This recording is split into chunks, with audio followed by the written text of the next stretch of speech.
Welcome to Rising Up for Justice, a special weekly series presented by Rising Up with Sonali, an independently produced subscriber-supported program syndicated to radio stations, FreeSpeechTV, and podcast platforms. I'm SonaliKolhatkar, host and executive producer. Our nation and our world are overrun by billionaires and bigots, but they are few and we are many. On this series, exclusive to subscribers of Rising Up with Sonali and viewers of Free Speech TV, you'll hear conversations with changemakers in the movements for social justice, and we'll dig into the nuts and bolts of values, strategies, tactics, narratives, and building power. This week on Rising Up for Justice, I'm joined by Kevin De Liban, founder and president of TechTonic Justice, a nonprofit using legal advocacy, education, and organizing to fight alongside low-income people left behind by AI. Previously a legal aid attorney for more than 12 years in Arkansas, he defeated that state's use of an algorithm that cut Medicaid home-based care for thousands of disabled people. Welcome to the program, Kevin. Thank you so much for having me, Sonali. Delighted to be here. Given that this is such a new front in the impact on people's lives, the tool that's being wielded by those with power, I imagine your organization is not very old. Tell me about TechTonic Justice, when you established it and why.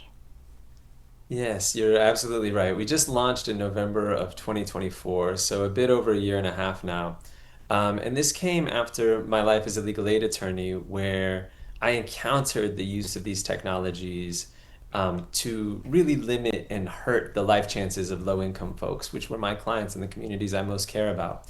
And so what happened there in Arkansas is I had to fight this in various contexts. One, you mentioned sort of the use of it in Medicaid home care benefits, and then in other kinds of public benefits, and then in other areas of life, like in housing and employment and schooling, and saw that, oh my gosh, this technology is coming for us.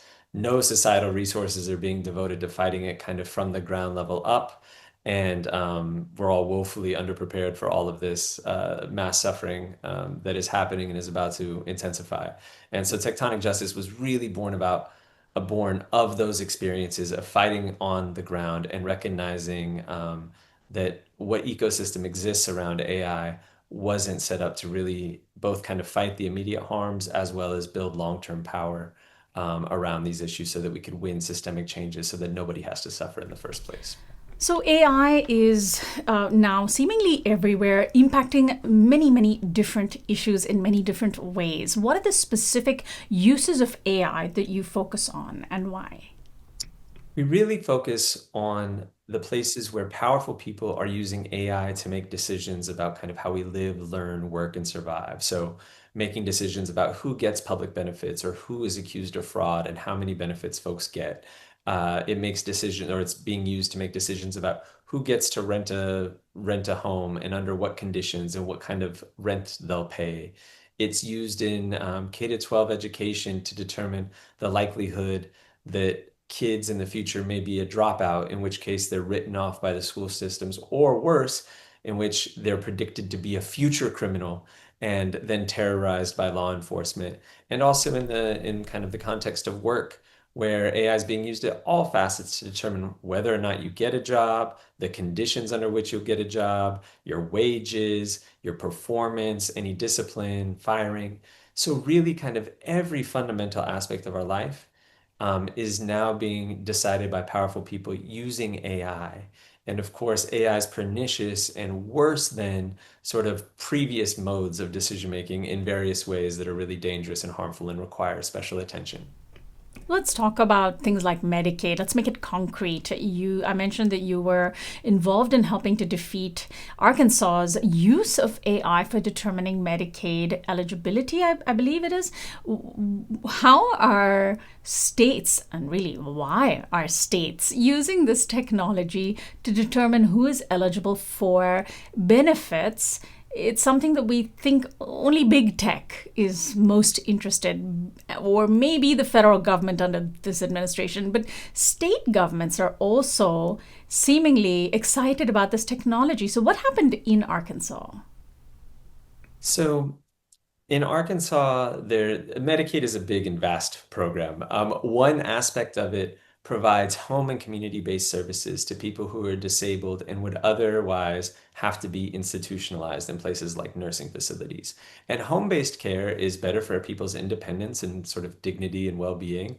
And it also tends to be cheaper for the state. But it's an optional service, unlike nursing facility care, which is mandatory. Anyway, what happened is then in 2016, the state of Arkansas introduced an algorithm to decide how much home-based care to give to people who had incredibly varied physical disabilities. Some had cerebral palsy or quadriplegia or multiple sclerosis. Others just had sort of aging-related, functional mobility limitations and things like that. When the algorithm was introduced, people got their care cut drastically by 20 to 40% in many, many cases. This left people with horrific states of human suffering, people lying in their own waste, getting bed sores from not being turned, being totally shut in at home and shut out of community or doctor's appointments or things like that. And once we discovered what was going on, we knew the state wasn't going to react. They weren't going to try to make it better. They'd done this because they wanted to see benefit cuts. And so we ended up fighting them in the courts. We ended up fighting them kind of through public education and community mobilization and activation. And we ended up fighting them in the press. And we won. We won in the courts, but we also convinced the Arkansas State Legislature, which is not known for its benevolence, that this was too cruel even for them. And they forced the state to abandon this particular type of algorithm. And that was one of the kind of early and still sadly one of the relatively few successes against sort of AI or algorithmic-based decision-making in the country. And so we're now seeing states do similar things for food stamp eligibility, for all sorts of other government benefits, and it seems to be in line with a conservative ideological approach that that's based on this, I think, false assumption of rampant waste, of government benefits that we pay for with our tax dollars as entitlements that just too many people defraud the government and try to steal from the government, and therefore we have to have some impartial way of determining who deserves it and who doesn't. These are all sort of ideological approaches to dispensing government benefits, right? They very much are, and they're rooted in kind of twin sort of forces. One is austerity, the notion that the government should provide less and less of public goods and services to people. And then the kind of other twin is privatization, which is that whatever the government should still be allowed to do should be sold off to private vendors to do it for them. And those are, forces that have tended to be pushed by conservatives, but also members of sort of the neoliberal consensus that includes, members of both the Democratic and Republican Party. And so those are the forces that are at play here in all kinds of government benefits, and that AI is just serving and intensifying. And you have people that use other tropes, like you're talking about the fraud, waste, and abuse tropes, or other, stereotypes of who poor people are and what they do and what they want to try to further the assault on the safety net. Now, facts really don't matter to these people. What we know is that folks are doing the very best that they can with what they have. We know that recipient fraud in every program, whether it's Medicaid or SNAP or UI, is extraordinarily low. But that ultimately doesn't matter, because the people who are pushing this sort of austerity and privatization via AI, they don't actually care about the facts, right? And I think the only way to respond to it is for us to reiterate the notion of the public good, of the collective good, that we are all individually better off when all of us collectively are better off. And from what I understand, it's not just dispensing government benefits that we pay for, but also companies now realizing that they can deploy AI to do what's called surge pricing, or algorithmic based pricing based on what people's, literally, I think the term is pain point, meaning if I'm searching for airfares online based on my search history and maybe how often I look for airfares to a particular city, an airline might determine that $500 is where I would, the highest amount I would be willing to pay for a return ticket to that city. And so 500 is what I would be charged for, even if somebody else might be charged 200 or 300 for it. That too is something that these companies are super excited to roll out in conjunction with big tech. Is that something that you're concerned about working on, or are you primarily working on government benefits?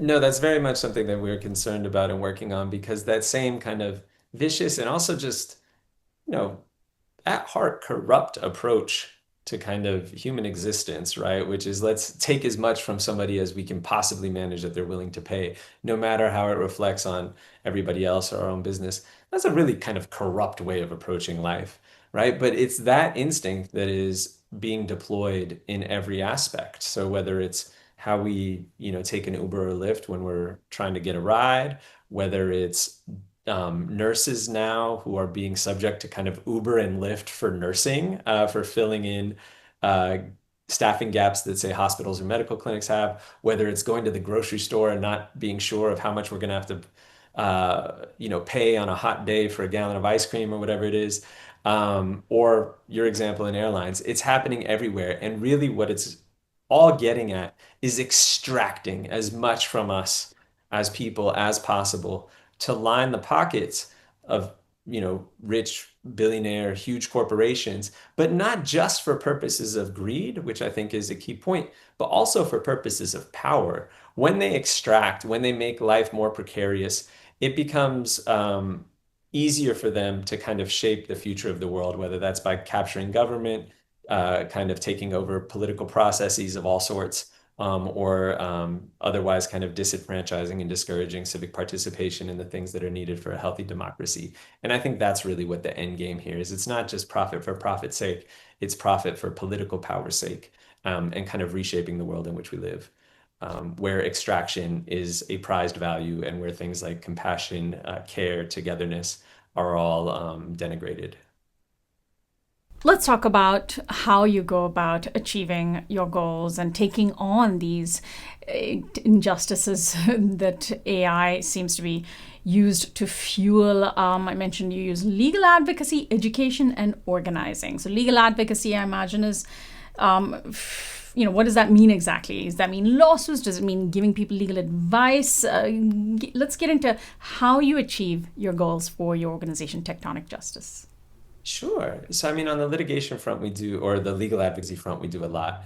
So I was a legal aid attorney, and there are legal aid attorneys across the nation. And oftentimes, this is the only access that low-income people have to an attorney that can have any possibility for them to realize justice in the many, many legal issues that affect people's lives. And so this is a nationwide infrastructure of kind of justice-focused individuals. And so we do a lot of work supporting them with training and technical assistance so people can identify when AI is being used against low-income people and understand the strategies that can be used in response. And so there's tons of training and technical assistance we do. Sometimes we do get involved in lawsuits. We are currently involved in one in Nebraska, where, very much like my case in Arkansas, the state is using AI to try to cut the home care benefits of people with disabilities. In Arkansas, it was people with physical disabilities. This case in Nebraska involves people with intellectual disabilities or developmental disabilities. So legal advocacy can involve all of that. Also, it sometimes involves research, open records requests, making sense of what's going on, so that then we can best figure out how to attack it using any of the strategies, whether it is legal in nature, narrative in nature, or organizing. And what are some of the types of victories that you can cite, aside from what you were just saying aside from the Arkansas case? How successfully have you been able to beat back AI? I imagine that there's a lot of cases that are in progress right now, but public opinion is shifting, it seems. Everywhere we look, people are kind of angry and terrified about the use of this technology. And we haven't even gotten started on the infrastructure for this technology, which are the data centers that are being built everywhere and sucking up resources. So how do you your victories? I mean, these are really hard fights, just so you know, right? It's hard enough to fight against powerful people because of, the various ways that they can fight and control resources and shape understanding. It's even harder when they are doing nefarious things and kind of performing their villainy using AI. So these are really hard fights. I have, a few victories involving public benefits, like the Arkansas case and various others on individual and sort of systemic levels. One of my colleagues at Tectonic Justice, Clarence Oko, was instrumental in fighting the use of AI to label middle school and high school kids as future criminals and then terrorize them in Pasco County, Florida. He was instrumental in pushing that back, and they got rid of the system entirely there. There have been policy wins at various levels where some jurisdictions like that Clarence has been involved with, for example, school districts that have refused to adopt AI or put a pause on adopting AI. You have local or you have state level government agencies deciding against using AI for certain kinds of uses for public benefits or other public services. So these are really tough battles to fight. We do have some wins, but I think to your point, uh, it's only going to get the fights are only going to get more robust. There is this massive distrust of AI. There's this massive distrust of people who use AI, and the public is starting to understand how it shows up in our lives. And the more that builds, I think the more we're going to see the groundswell of pressure against politicians and other powerful people to let this stuff continue. And that's kind of what Tectonic Justice is building for, is we are building from the ground up um, through our connections to kind of legal aids and frontline do-gooders, through our imminent connections to low-income communities directly, and being able to fight using kind of the ground level ecosystem so that we actually build a political movement that can impose consequences on lawmakers who refuse to act to protect the public.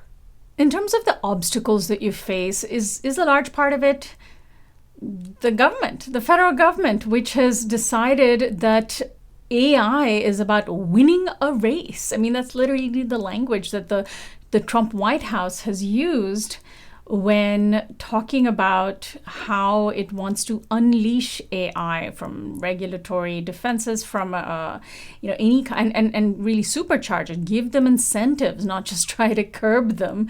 Is that perhaps your biggest obstacle? Hmm. It's a good question. I mean, I think the biggest obstacle is that some of the harms that AI is causing is invisible. So you might know that your rent has increased, or you might know that you lost your job, or you might know that your Medicaid has been cut off. But it is harder to know that it's AI that's kind of the root or the nearest cause of that. And so if you don't know something's happened, it's hard to figure out how to, forge a solution to it and a response to it. So I think that's one of actually the heaviest obstacles. But that said, when you have a federal government with authoritarian practices in place where they're using AI to fuel a mass abduction scheme, where they're targeting people who resist them for vengeance, where they're using AI to destroy kind of the public health infrastructure and the public funding infrastructure for all sorts of services. I mean, that's a short-term horrific intensification of all the other problematic dynamics that are going on.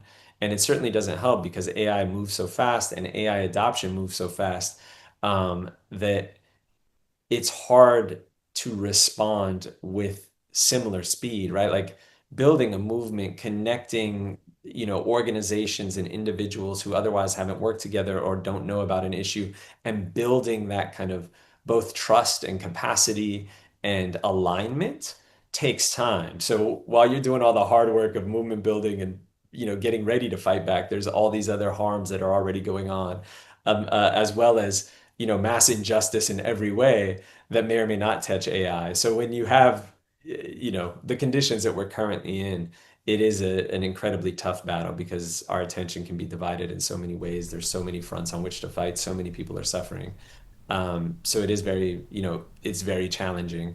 But I think the only way to respond to that is with concentrated, intentional, strategic effort, using strategies that have been tested and that have proven successful in the past. And that's kind of where we're really focused.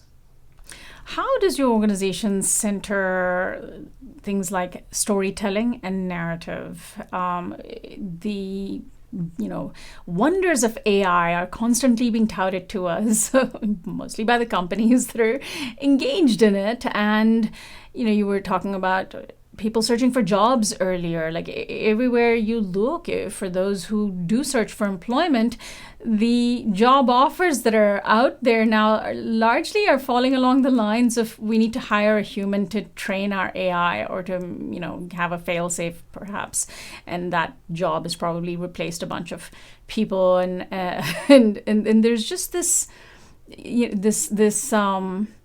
prevailing idea that AI is that is inevitable, that there's nothing we can do about it, that we have to adapt or die.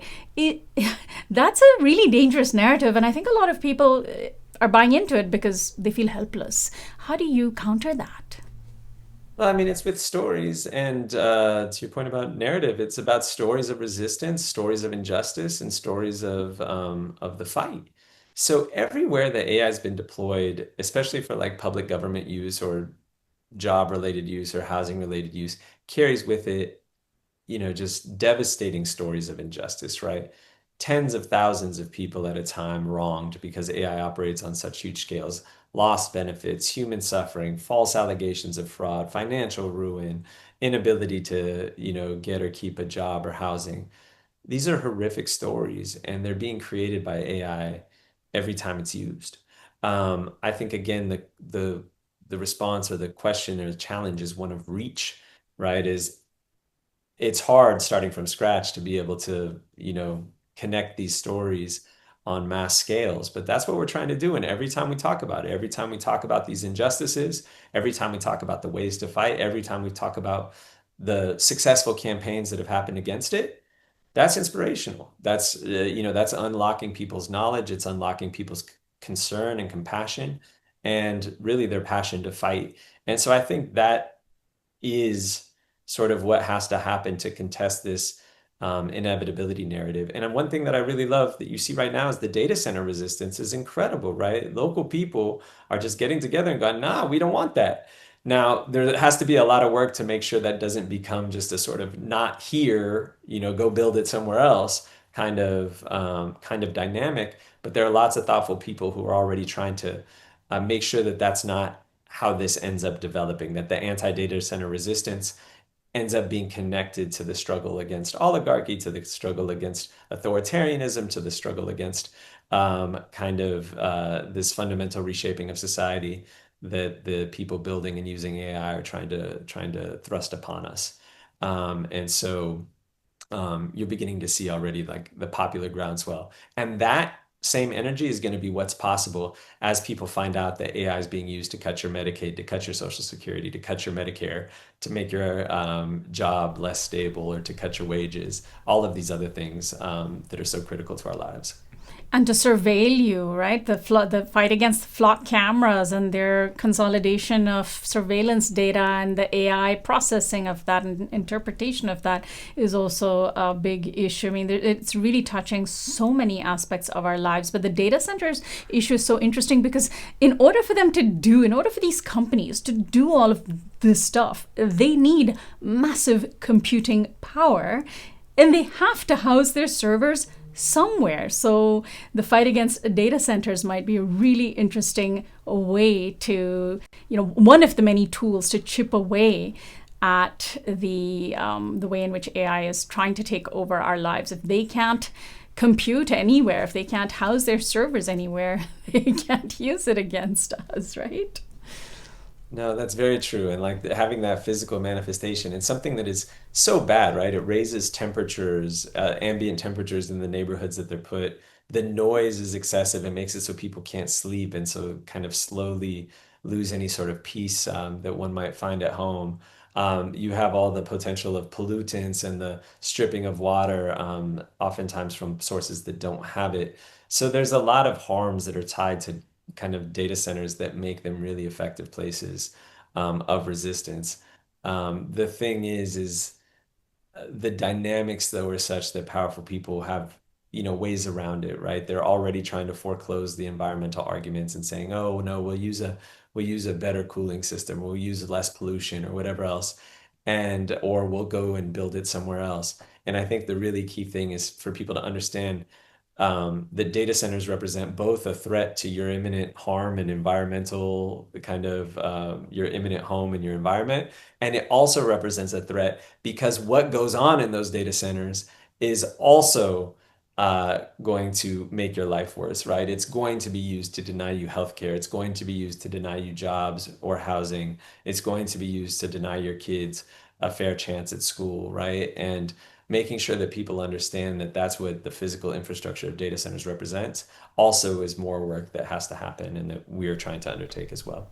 Joining up with those groups or making sure that there's a connection between, being over policed and over surveilled over here and having data centers over here and having your economic opportunities and your life opportunities stripped, understanding the connections between all of those things is another helpful point. So whatever is local and nearest and dearest to your heart, there's a way to get involved and then let that also guide you to the bigger understandings that we're all trying to push in the bigger fight for a more just world where, we have control over technology, and technology is meant to further kind of human well-being and human rights and the collective well-being rather than just kind of disparage it and undermine it.